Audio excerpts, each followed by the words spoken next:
Well, I think that's neatly summed up by Blaise Pascal when he puts his famous wager. He says, reason alone will not settle the question as to whether God exists or not. And by reason here is meant not just a priori reasons, which don't refer to experience, but evidential reasons as well. So consider the arguments for the existence of God. The cosmological argument, where did the universe come from? There must have been a cause of the universe's existence. Or the teleological argument, where does the appearance of design come from? Well, the fact that there was actually a designer. Where does our moral consciousness come from? It was instilled in us by God, and so on and so forth. So you've got arguments for the existence of God, but those are balanced by arguments against, notably the problem of evil. If there's an all-powerful, all-knowing, all-loving God, why is there suffering in the world? How can he permit this? And for the agnostic, these reasons for and against balance each other out, leaving a sort of equal balance of probabilities. And even the reasons you can give for or against are themselves ambiguous. The evidence that you might point to is ambiguous. So, for example, take the fact that we have a moral consciousness.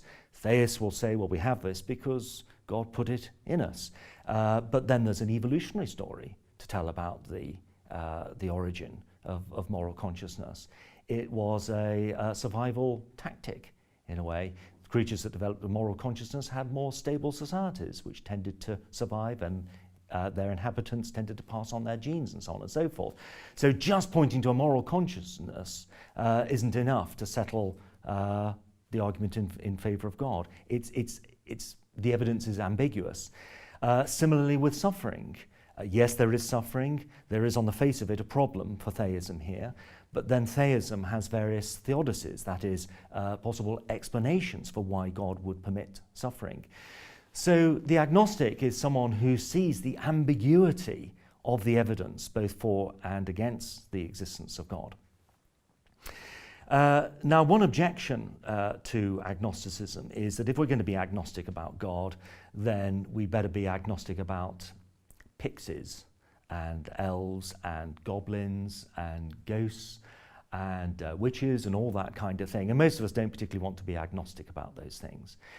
But agnosticism isn't just the position that we don't know for certain whether or not God exists. Even theists will be reluctant to say, most of them, that they know for certain.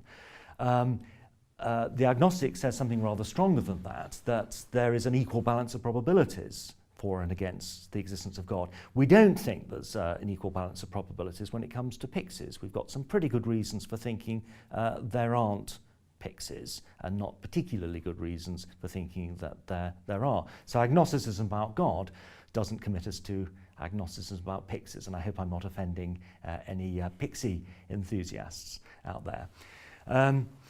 All right, supposing we've arrived at agnosticism.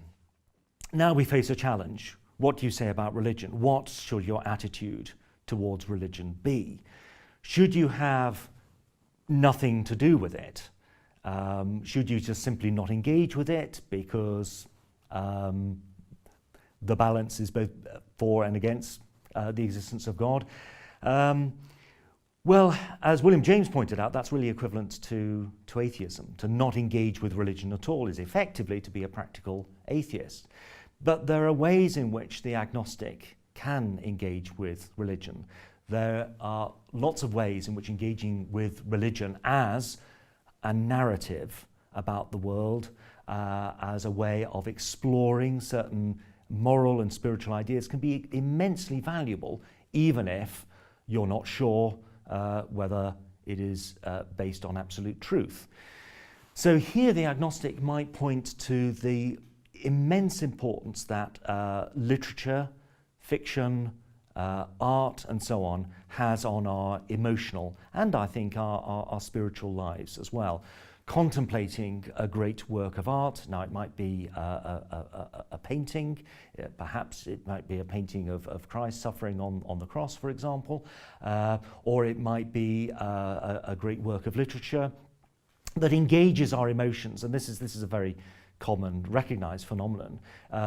We feel joy and sadness, perhaps even grief, when we engage with fiction. And these emotions can be harnessed in positive ways, ways of getting us to reflect on the way we're living our lives, and perhaps even change the way we live those lives. All that is available to an agnostic who will freely admit that they simply don't know whether these narratives, these images are based on truth or not.